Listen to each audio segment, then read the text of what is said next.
As an older lady, I should simply celebrate Christmas and stay out of the way. However, it seems that after being invited to spend Christmas vacation together, Margaret has been kicked out of the house. First things first, I need to tell Jeffrey about Margaret's true nature. Somehow, I'll expose Margaret's facade. I refuse to be family with someone like her. I am Michelle, 72 years old, living with my son Jeffrey. Jeffrey is nearing 40, still single, and my husband passed away 3 years ago. Jeffrey used to live alone, but moved back home when he changed jobs as it was closer to his workplace. Our current house might look new at a glance, but it was actually remodeled a while ago from a nearly broken down place due to years of deterioration and poor fittings. As a result, the remodeled house has become comfortable and clean. From his perspective, my husband seemed like a family-loving man who decided to remodel for our comfort. But in reality, he was a source of long-term trouble. He was traditional and stubborn outside but free-spirited at home, imposing his rules and berating me if I deviated slightly from what he wanted. His favorite phrase was, "Who do you think provides the food here?" However, he was often out playing poker, horse racing, and visiting casinos, leaving us barely enough to live on. Still, he acted arrogantly in front of me and Jeffrey, canceling family outings for poker or missing school events. I could have divorced him and raised Jeffrey alone, but I refused to be defeated and stayed until the end. Jeffrey, too, endured silently in front of his father, never showing tears. When my husband passed away from illness, he left us with a small inheritance, this remodeled house, and most importantly, my dear Jeffrey. For me, having my beloved son means I'm not lonely. Unlike his father, Jeffrey has always been kind, selflessly caring, and unable to ignore someone in trouble. But he's also self-sacrificing, hesitant to express his opinions, and tends to be swayed by others. I worry his excessive kindness might lead him into trouble someday. His current workplace has a good environment but is mostly male-dominated, with little talk about women. Now that my husband is gone, I'd be alone if Jeffrey marries. Though it would be lonely, I hoped he would meet a wonderful woman and start a family. Then one day, Jeffrey made a sudden confession. "I've promised to marry someone. I want her to meet you, Mom." I was overjoyed, almost jumping up. Jeffrey, nearing 40, working among men, commuting between work and home, living with his mother, he's not the most sought-after type. That a woman wants to marry him is such a joy. If things go smoothly and Jeffrey marries her, he will, of course, leave my side. It would be a lie to say I wouldn't feel lonely, but as a mother wishing for Jeffrey's happiness, I couldn't be happier. If you've chosen her, I definitely want to meet her. Well, what's she like? Jeffrey's eyes sparkled as he spoke, a look I had never seen before. If Jeffrey speaks of a woman with such eyes, she must be a wonderful lady. I eagerly anticipated meeting the woman Jeffrey confidently chose. Then, on the promised day, Jeffrey brought his girlfriend home. "Mom, this is Margaret, the woman I've been dating and considering marrying." However, the woman Jeffrey brought neither introduced herself nor nodded in greeting. She just stood there silently. At first glance, she seemed aloof and distant, not the type I imagined Jeffrey falling for.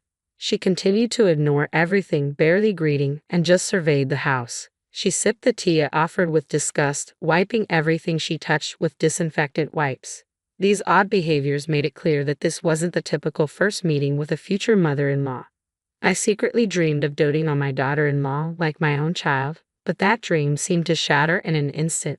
Frankly, I felt uncomfortable in such a short time and didn't want to get too close. Even if she was Jeffrey's choice and a future daughter-in-law, it seemed she felt the same, as days passed without any contact after Margaret left. I confronted Jeffrey after she left. "You're dating Margaret and want to marry her, right? From today's encounter, I can't see her appeal." Jeffrey explained that Margaret was shy around new people but charming, strong, and kind, having overcome tough times. They had met at a party hosted by a coworker, where Margaret had shared her hardships. While I thought it was typical Jeffrey to want to help someone in need, dating and marriage were not simple matters. However, considering today's behavior and how they met, Margaret seemed like a complicated person. Despite appearing cute in the relationship, I had a feeling it would be difficult if they lived together. Then, one day, Jeffrey announced he was moving out, probably because of Margaret. Watching Jeffrey with mixed feelings, he murmured quietly, "I didn't expect Margaret to go ahead with it at this time." Apparently, they had discussed deciding on a date and making the commitment as a couple. But Margaret had gone ahead and submitted the marriage application alone just before noon that day. It seemed unreal, but Margaret couldn't wait and had bound them as a couple without Jeffrey's knowledge. Considering the first impression, Jeffrey's stories, and this unilateral action, it raised concerns. I felt nothing but anxiety. Are you sure? Okay, it's fine, I reassured myself. Margaret is a kind woman. Then, I received a message from Margaret. She wanted Jeffrey to choose his wedding gift from several options she had sent. When I checked the items, they were all worth several $1,000s. Even for my son's wedding, that's not an amount I could easily afford. Margaret's actions, showing such rudeness upon submitting a marriage application without Jeffrey's knowledge to become a couple, and then demanding ultra-expensive home appliances, were simply too audacious. It was surprising that Jeffrey chose someone like her as a life partner. But to celebrate his new beginning, I decided to give them a state-of-the-art high-performance air conditioner. Margaret will love this air conditioner, so I guess this will be my wedding gift to you too, I told Jeffrey. All right, Mom, thank you. I appreciate you listening to Margaret's request, Jeffrey responded. It wasn't cheap for me either, but I splurged for the sake of Jeffrey and his beloved new life. Even after installing the air conditioner Margaret wanted, I received neither thanks nor any contact from her. Is this how people are nowadays? Time passed without any particular communication from Jeffrey or Margaret. They were living in an apartment in the next town, less than an hour's drive from my house, but I heard nothing from them. It's not too far for a visit, but they must be busy with work in their newlywed life, I thought, so I refrained from contacting them. However, a situation arose where I had to reach out. My brother Jeffrey's uncle had passed away. He was an uncle to Jeffrey too, who had loved him when he was a little boy. Although he was in contact with him less frequently now, Jeffrey was fond of him as a child and wanted him to attend the funeral, even if he couldn't make it to the wake. Having not spoken for a while, I wanted to hear his voice and called, but no matter how many times. I called Jeff's mobile, but it wouldn't connect. Even worse, when I tried the next day, I got a message saying the call couldn't be connected. It seemed like I was blocked. The kind Jeffrey who always stayed in touch over small matters, blocking me? Hard to believe. But with no way to contact him and the funeral not waiting, it proceeded without the Jeffrey couple. Half a year later, Margaret suddenly contacted me. Michelle might be lonely this summer, and Jeffrey has a middle school reunion around the end of the year, so he wants to let loose. Can we spend Christmas vacation at your place? She brought up spending Christmas at my house without mentioning the wedding gift or the blocked calls during the funeral. To her, maybe those incidents weren't a big deal. It seemed Margaret didn't even consider the possibility of me refusing. Despite my reservations about spending time under the same roof as Margaret, I agreed, hoping to see Jeffrey after so long. Sure, that's fine. I look forward to seeing you both. It's been a while. Then, at Christmas, they visited my house. There was a slight discomfort with them around. They were always together, not in a lovey-dovey or happy way, just together. Margaret followed Jeffrey even to the bathroom or when he needed to fetch something. At first, I thought she had business in the same direction, but it seemed not. It might sound harsh, but Margaret's gaze and movement suggested she was monitoring Jeffrey, ensuring he didn't do anything unusual. I was shocked when I caught a glimpse of Jeffrey's face as I stood up to serve tea. Jeffrey was looking down, avoiding eye contact with Margaret. I struggled to understand why they were in such a situation, but the reason for their behavior would become clear later in the evening. Jeffrey left for his middle school reunion, feeling awkward. Alone with Margaret, I stood up to clean as usual. I started vacuuming, but suddenly the vacuum cleaner stopped. It was working fine yesterday. At that moment, with a loud bang and a strong impact, I found myself knocked over into the garden along with the vacuum cleaner. Luckily, I was wearing thick socks, but with the snow outside, I'd freeze if I stayed there. Who would do this? A suspicious person? A burglar? As I tried to get up, I saw it was Margaret who had thrown out the vacuum cleaner and me. Older lady, celebrating Christmas out here suits you, Margaret said. What? Wait, Margaret, do you realize what you're doing? I exclaimed. Shut up, older lady. I'm looking forward to the times while he's gone. It'll be a great night without you in the way. Sit. Don't interfere, she snapped. Saying that, Margaret started making a phone call to someone, apparently a man, judging by the name she called. Her flirting voice and the way she spoke suggested she was planning to meet a lover in this house. Indeed, the house was newly remodeled and minimalistic, thanks to me. But who would think to use their mother-in-law's house, where their husband grew up, to cheat? Margaret, it seemed, was the type to kick out her mother-in-law and bring her lover over, taking advantage of Jeffy's absence. I found myself in the snowy yard, kicked out and left to fend for myself. But I had a plan. Donning an old pair of shoes and a jacket from the shed, I decided to fight back. Firstly, I doubted Jeffrey knew about the affair. Even Jeffrey, who was kindness personified, would surely react if he knew his beloved wife was cheating on him. I needed to contact Jeffrey immediately and have him witness the affair about to happen in this house. But since my calls were blocked on Jeffy's mobile, I needed a different approach. That's when I thought of Jeffy's childhood friend. They had been close through college and often dined together even after graduating. The friend ran a deli inherited from their parents in the local shopping district. I headed there desperately hoping for some information. At the deli, I found his parents, who said he might be at a reunion at a pub in the same shopping district. I rushed to the pub, hoping to catch Jeffrey. Luckily, I spotted Jeffrey running from a convenience store. Good timing. Margaret kicked me out of the house. She's planning to spend time with some man there. I heard her talking on the phone. Do you know anything about this? I asked. Margaret cheating? No way, Jeffrey exclaimed. He immediately left the reunion and headed to my house. I wanted to go too, but he said it was too dangerous since we didn't know who the man was and asked me to stay away.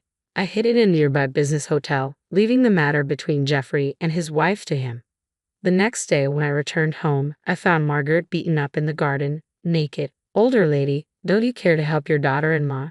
I can't even get into the house. How did you raise your son? She snapped. I couldn't believe the gentle Jeffrey would beat his wife to such an extent and leave her in the garden. Entering the house, I found Jeffrey drinking coffee. Margaret is naked in the garden. What happened? I asked. I don't know. She was arguing with a lover last night, so maybe that's it. She's going to be nothing to me now, so it's not my business, Jeffrey replied indifferently. While I took refuge in the business hotel, Jeffrey had confronted Margaret and her lover at the scene of their affair. Thinking it might serve as evidence, he took photos of the lover's face and even recorded the encounter. I was impressed by his calmness in such a bizarre situation. From the recording, it seemed the lover, not expecting Jeffrey's return, lashed out at Margaret in anger. The recording also captured the lover stripping Margaret of her expensive-looking branded clothes, apparently intending to sell them. After the lover left, it was Jeffrey who stopped Margaret from re-entering the house. I think you understand from the recording. Margaret isn't repentant. She married me for money and convenience, and she keeps saying her lover is her #1 priority. I have to step out for a bit, so I'll leave Margaret's matter to you, Mom, Jeffrey explained. Leave it to me, I replied. What do you mean? I didn't want such a person in my house, so I didn't let her in. If Mom wants to let her in, I won't stop you, Jeffrey said before leaving. As far as I was concerned, my daughter-in-law had been awful to me, and now she had gotten her just desserts. I felt no obligation to help her for no reason and decided to leave her as she was. Although Jeffrey's photos and recording gave me a good idea of the situation, I decided to check the security camera footage for a clearer picture. I was thankful I had installed the cameras after hearing about a burglary at a relative's house. Neither Margaret nor her lover seemed to realize their actions were being recorded in someone else's house, causing trouble. While examining the footage and photos, I noticed something familiar about the lover's unusual hat. As I was pondering this, the noise outside caught my attention, accompanied by the doorbell. When I opened the door, there was a police officer. It turned out Margaret had played the victim to the neighbors, leading to a report of an injured naked woman in the garden. Sorry for the disturbance, officer. Margaret got involved in some trouble, but neither Jeffrey nor I saw her get injured. We have security cameras so we can explain what kind of trouble it was, I explained. I shared the events of the previous night along with the evidence from the cameras and photos. The police seemed to understand that Jeffrey and I were not involved. However, they couldn't leave an injured naked woman in the garden in the middle of winter. Margaret was taken away in a police car. Suddenly, I remembered who the man in Jeffy's photos of the lover was. Just then, Jeffrey returned. Mom, I'm back. I filed for divorce. Margaret and I are now complete strangers, Jeffrey announced. Divorce? What do you mean? I asked, shocked. Margaret has been throwing tantrums when things don't go her way since we got married. I've tried to meet her expectations, but at some point, she started using a pre-filled divorce form as a threat, Jeffrey explained. Having fallen for Margaret, I tried to fulfill her wishes, but she exploited my willingness, acting tyrannically when things didn't go her way. She used the divorce form as leverage. Hearing this, I was at a loss for words. But then I remembered something and shared it with Jeffrey, who suddenly stood up with an idea. We headed to the police station where Margaret was being temporarily held. I waited for you, Jeffrey. I knew you'd come. You're my dear husband, not heartless enough to ignore your wife in this state, Margaret said. What are you saying? We're strangers now. I just came to tell you something with Mom, Jeffrey responded. Huh? What do you mean, a bad joke? I understand this older lady coming to apologize, but strangers. Margaret must have thought Jeffrey was coming to rescue his beloved wife and expected me to apologize for leaving her in the garden. I submitted the divorce papers with your section filled out, Margaret. We're no longer a couple, I interjected. What? What are you doing, Jeffrey?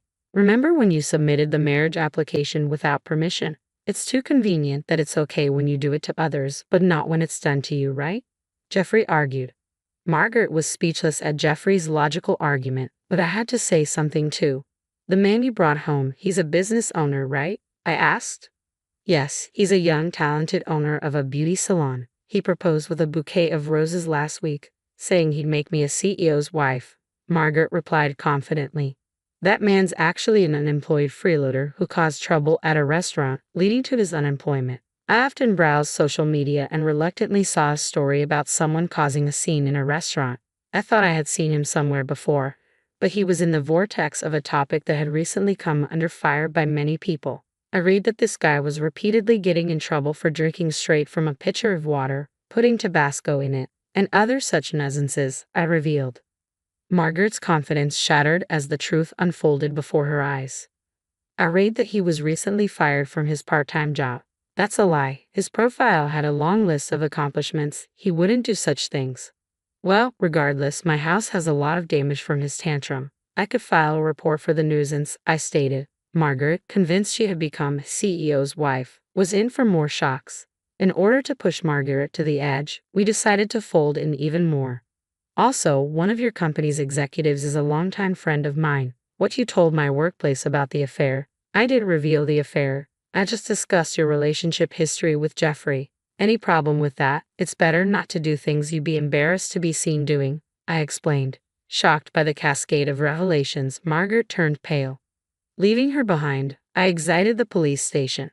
Later, Margaret's mistreatment of me and her affair led to her divorce becoming public at her workplace. She was a longtime employee due to a promotion, but her actions caused her to lose that opportunity. Her terrible behavior led to her being transferred to another region where everyone knew about her, resulting in her worst ending due to her infidelity. Why is everyone avoiding me? I was just in a pure romance with the talented CEO. Are they jealous of me, who could have been a CEO's wife? Margaret exclaimed. Tell a friend of yours on the board to stop the stupid workplace bullying. You think you're being ostracized and bullied just because you're out of place after being transferred? That's a naive way of thinking. There's nothing I can do about it, sorry, I responded. Eventually, Margaret had nowhere to belong at work and ended up resigning. Worse, she became homeless. How can you leave me, your ex-daughter-in-law, without a home in the winter? Isn't it heartless to have a woman shiver outside? Margaret accused. What are you saying? Who kicked Mom out into the snow-covered garden? You're only thinking of yourself. Your words and actions don't match, Jeffrey retorted. The apartment where Jeffrey and Margaret lived was company housing for married employees, so Margaret was evicted due to the divorce. Despite this, Margaret, not giving up, repeatedly harassed Jeffrey. You're there, aren't you? How can you not help your wife in trouble? Don't you have any kindness? Margaret pleaded. You expect kindness from others while ignoring your own actions. But I guess explaining this is useless, I remarked. Not satisfied with harassing Jeffrey, Margaret also came to my place, even following me to the supermarket. Can you leave your daughter-in-law in this situation? Would you do the same to your son? Your son abandoned his troubled wife, abandoned his troubled daughter-in-law. You brought this upon yourself. Remember your actions, Margaret cried. Each time the security system activated or bystanders called the police, making Margaret known as a troublemaker in town. Exhausted by her persistence, Jeffrey and I consulted the police and obtained a restraining order. Margaret, looking for a new target, started attending matchmaking parties. But with no money, job, or proper appearance, she was turned away at the door, becoming infamous as a party crasher. Finally, Margaret's assaults stopped and we lived in peace. Mom, I was out of my mind back then.